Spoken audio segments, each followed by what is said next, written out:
Calculus की first unit infinite series अथवा अनंत श्रेणी के चैप्टर में हम धन पदों की अनंत श्रेणियों के अभिसरण की चर्चा कर रहे हैं। इससे पूर्व में हम धन पदों की अनंत श्रेणियों के अभिसरण के लिए कई सारे टेस्ट डिस्कस कर चुके हैं।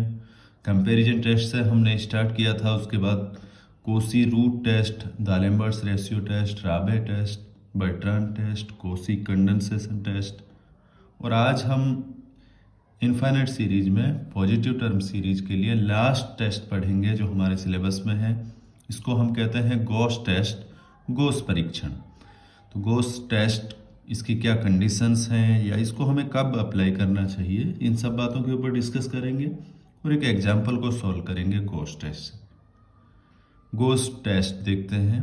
गॉस टेस्ट कहता है कि यदि धनात्मक पदों की श्रेणी समेसन UN, पहली शर्त यह होनी चाहिए कि summation UN positive term series हो, धन पदों की अनंत श्रेणी हो, इस प्रकार है कि उसके लिए अगर आप UN upon UN plus one, UN nth term और n प्लस 1th टर्म का रेशियो इस रूप में एक्सप्रेस कर सको, alpha plus beta upon n plus gamma n upon n की पावर p, यानी अल्फा के साथ n की पावर 0 है, अल्फा कांस्टेंट है, बीटा के अपॉन में n है, n की पावर 1 है अपॉन में, और आगे n की पावर p जहाँ p ग्रेटर देन 1 है और अल्फा ग्रेटर देन 0 हो, तो अनुक्रम गामा n, एक शर्त ये भी है कि गामा n जो अनुक्रम है, सीक्वेंस है, वो परिबद्ध होना चाहिए, बाउंडेड होना चाहिए।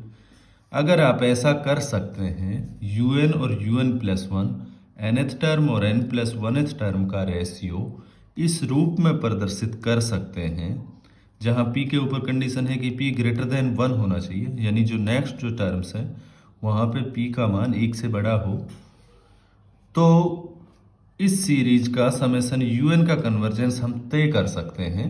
गॉस ने ये शर्त हमें बताई है कि जब अल्फा 1 नहीं है, या तो अल्फा 1 होगा या अल्फा 1 नहीं होगा।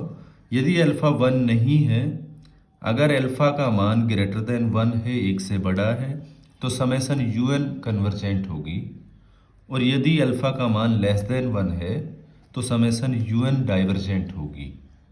इस सीरीज के लिए दो केस बनाए गॉस ने कि अल्फा जब 1 नहीं है उस सिचुएशन में अल्फा 1 से ग्रेटर देन होगा या अल्फा लेस देन 1 होगा।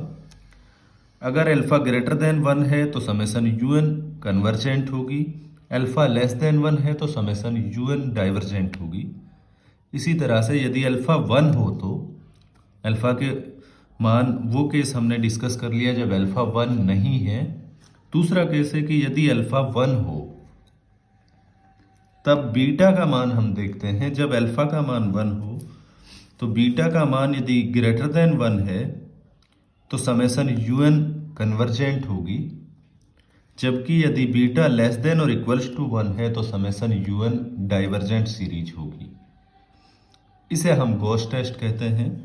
तो जैसा कि इसके स्टेटमेंट से ही क्लियर है, उस तरह के क्वेश्चंस में गॉस टेस्ट सही रहता है या हमें लगाना चाहिए जहां UN अपॉन UN प्लस 1 का मान आसानी से एक्सप्रेस किया जा सके, या UN अपॉन UN प्लस 1 का जो एक्सप्रेशन होगा उसको द्विपद प्रमेय से प्रसार किया जा सके।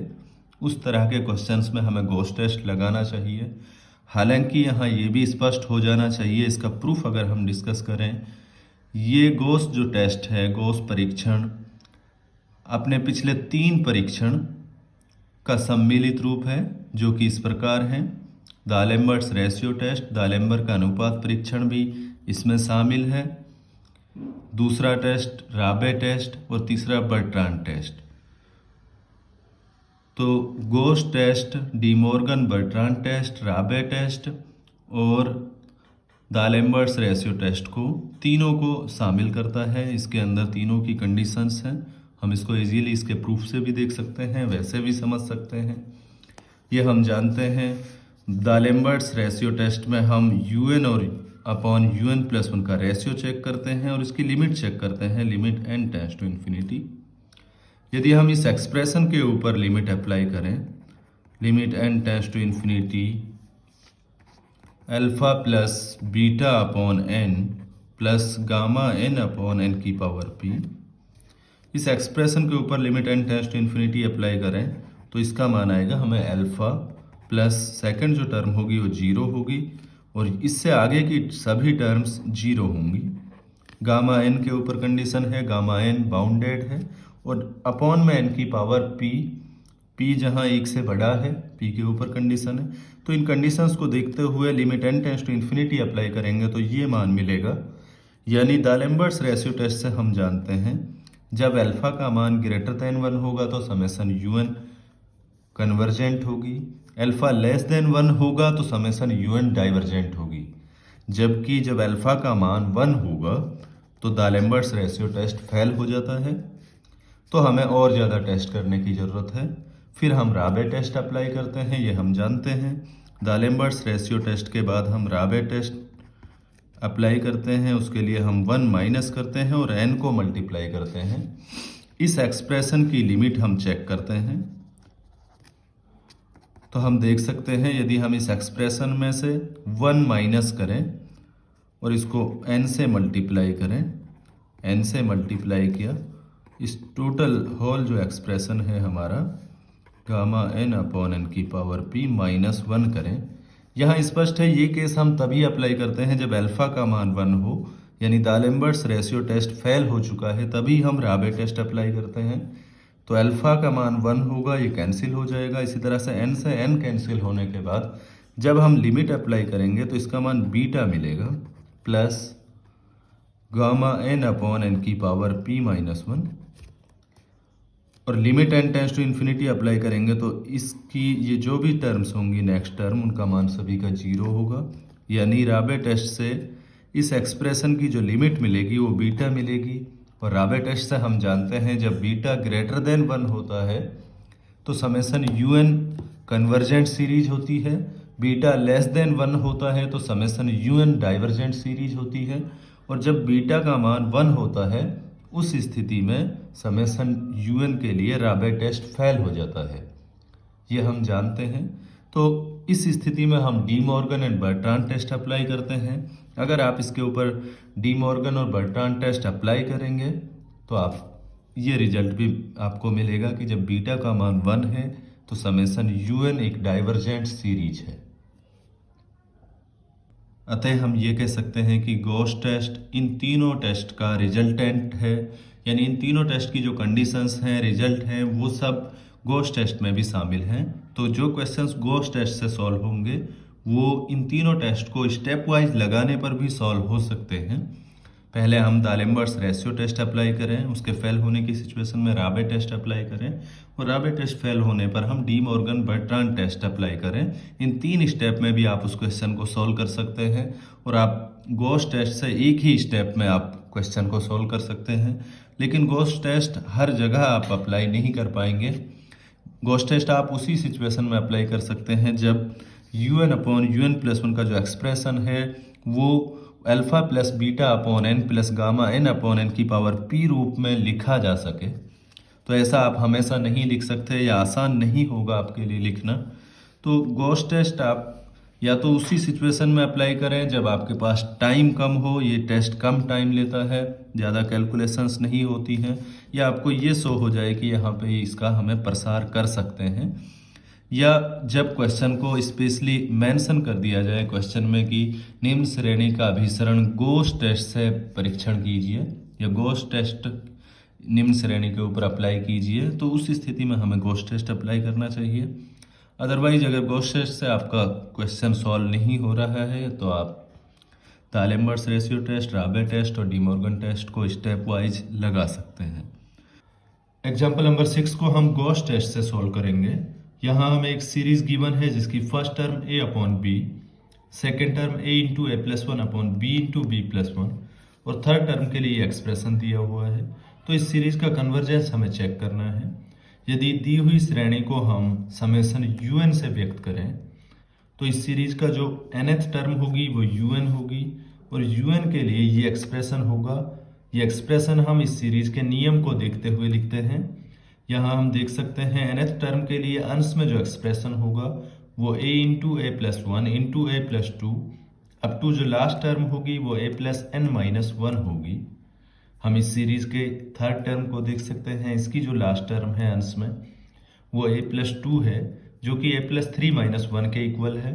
इसी तरह से अगर सेकेंड टर्म की लास्ट टर्म को देखें तो जो कि a प्लस वन है यानी a plus two minus one के इक्वल है। इसी तरह से फर्स्ट टर्म की लास्ट टर्म को देखें या फर्स्ट टर्म में जो अंश में जो एक्सप्रेशन है उसकी लास्ट टर्म को देखें तो वो a प्लस जीरो है जो कि a plus one minus one के इक्वल ही है। तो इस सीरीज के नियम को देखते हुए हम इस सीरीज की nth टर्म डिसाइड कर सकते हैं, उसके लिए अंश में ये एक्सप्रेशन होगा, इसी तरह से हर में ये एक्सप्रेशन होगा b into b plus one into b plus two up to b plus n minus one. बिल्कुल सिमिलर वे में b के लिए एक्सप्रेशन है या हर में जो एक्सप्रेशन है।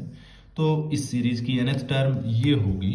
इसी तरह से इस सीरीज की जो इससे नेक्स्ट टर्म होगी n प्लस वनथ जो टर्म होगी उसके लिए ये एक्सप्रेशन होगा, यानी हमें एक और अंश में एक्स्ट्रा टर्म मिलेगी जो कि a प्लस एन होगी, हर में भी एक और एक्स्ट्रा टर्म होगी जो कि b प्लस एन होगी। अब हम इन दोनों का रेशियो चेक करते हैं, un upon un plus one देखते हैं, un का expression into one upon un plus one का एक्सप्रेशन। इस एक्सप्रेशन को हम सॉल्व कर सकते हैं, ये टर्म्स कैंसिल होकर हमें ये एक्सप्रेशन मिलेगा un upon un plus one equals to b plus n upon a plus n. ये एक्सप्रेशन हमें मिलता है। ये वो पॉइंट है, यहाँ से आपको तय करना है कि आप गोस टेस्ट अप्लाई कर सकते हैं या नहीं कर सकते। अगर आप गोस टेस्ट अप्लाई नहीं कर सकते तो आप डालेम्बर्ट्स रेशियो टेस्ट अप्लाई करें, उसके फेल होने की सिचुएशन में राबे टेस्ट अप्लाई करें और उसके फेल होने की सिचुएशन में आप डी मॉर्गन टेस्ट अप्लाई कर सकते हैं। अदरवाइज आप गोस टेस्ट अप्लाई करें। तो इस एक्सप्रेशन को अगर हम देखें, अगर हम एन और हर से n कॉमन लें तो हमारे पास ये एक्सप्रेशन बनेगा one plus B upon N one plus A upon N. हर को अगर हम अंश में लेके आए तो हमारे पास ये एक्सप्रेशन होगा। हर की किसी भी टर्म को हम जब अंश में लेकर आते हैं तो पावर माइनस में हो जाती है, जो उसकी हर में पावर होती है। हर में इसकी होल एक्सप्रेशन की जो पावर है वो वन है, तो ये टर्म जब हर अंश में आएगी तो इसकी पावर माइनस वन होगी। अब द्विपद प्रमेय से हम जानते हैं, बाइनोमियल थ्योरम से इसका प्रसार हम जानते हैं, वन प्लस एक्स की पावर माइनस वन का प्रसार ये होता है one minus X plus X square minus X cube, यानी one minus this term plus इस टर्म का स्क्वायर माइनस इस टर्म का क्यूब प्लस इस टर्म का पावर फोर और माइनस इस टर्म की पावर फाइव। जब one plus B upon N को इस होल एक्सप्रेशन से मल्टीप्लाई करेंगे तो हमें ये एक्सप्रेशन मिलेगा, यानी वन को वन से मल्टीप्लाई करेंगे तो हमें ये टर्म मिलेगी। इसी तरह से बी अपॉन एन को वन से मल्टीप्लाई करेंगे तो ये टर्म मिलेगी। वन को जब माइनस अब ए अपॉन एन से मल्टीप्लाई करेंगे तो हमें ये टर्म मिलेगी, और माइनस ए अपॉन एन को बी अपॉन एन से मल्टीप्लाई करेंगे तो ये टर्म मिलेगी। ए स्क्वायर अपॉन एन स्क्वायर को वन से मल्टीप्लाई करेंगे तो ये टर्म मिलेगी। नेक्स्ट जो भी टर्म्स मिलेंगी उनमें n की पावर, हर में n की पावर दो से ज़्यादा होगी। ये स्पष्ट है, देख सकते हैं हम किसी भी टर्म को जब हम इनसे मल्टीप्लाई करेंगे तो आगे की टर्म्स को हर में n की पावर दो से ज़्यादा होगी, यानी हमें इस प्रकार का एक्सप्रेशन मिलेगा un upon un plus one के लिए वन प्लस, इसको हम सॉल्व कर सकते हैं, b माइनस ए अपॉन एन लिख सकते हैं। इसी तरह से इन दोनों टर्म्स को एक साथ हम A square minus A B upon N square लिख सकते हैं। और नेक्स्ट जो टर्म्स होंगी उनमें एन की पावर हर में दो से ज़्यादा होगी और एक से तो ज़्यादा होगी ही। तो ये एक्सप्रेशन होगा। गॉस टेस्ट से हम जानते हैं un upon un plus one के रेशियो के लिए जो एक्सप्रेशन मिलता है उस एक्सप्रेशन को हम इस एक्सप्रेशन से कंपेयर करते हैं, alpha plus beta upon n plus gamma n upon n की पावर पी। इस एक्सप्रेशन से हम कंपेयर करते हैं, यानी एक्सप्रेशन नंबर वन को एक्सप्रेशन नंबर टू से कंपेयर करें, दोनों एक्सप्रेशंस की तुलना करें तो हमें अल्फा की वैल्यू वन मिलेगी, हम देख सकते हैं। इसी तरह से बीटा की जो वैल्यू मिलेगी उसका मान होगा बी माइनस ए। अब गॉस टेस्ट से हम जानते हैं यदि अल्फा का वैल्यू वन हो, अल्फा का मान जब एक हो तो सीरीज का कन्वर्जेंस बीटा की वैल्यू के ऊपर डिपेंड करता है। सीरीज कन्वर्जेंट होगी जब बीटा ग्रेटर देन वन होगा, अर्थात b माइनस ए की वैल्यू ग्रेटर देन 1 होगी तो सीरीज अभिसारी होगी, कन्वर्जेंट होगी। इसी बात को हम दूसरे शब्दों में ये कह सकते हैं कि b ग्रेटर देन होगा a प्लस 1 से, इसी एक्सप्रेशन को ऐसे भी लिख सकते हैं, तो सीरीज कन्वर्जेंट होगी। और ये भी हम गोस टेस्ट से जानते हैं कि जब बीटा लेस देन और इक्वल्स टू 1 होता है, यानी b माइनस ए लेस देन और इक्वल्स टू 1 होगा तो सीरीज डाइवर्जेंट होगी, अपसारी होगी। इसी को हम दूसरे शब्दों में कह सकते हैं कि b लेस देन और इक्वल्स टू a प्लस 1 होगा तो सीरीज जो गिवन हमें सीरीज थी वो सीरीज डाइवर्जेंट सीरीज होगी। तो इस सीरीज का कन्वर्जेंस हम गॉस टेस्ट से तय कर सकते हैं। वो हमने un अपॉन un प्लस 1 के एक्सप्रेशन को इस फॉर्म में जब एक्सप्रेस कर दिया तब हम तय कर सकते हैं। इसी क्वेश्चन को हम दालेम्बर्ट्स रेशियो टेस्ट अप्लाई करके और उसके फेल होने की सिचुएशन में राबे टेस्ट अप्लाई करके इस सीरीज का कन्वर्जेंस तय कर सकते हैं।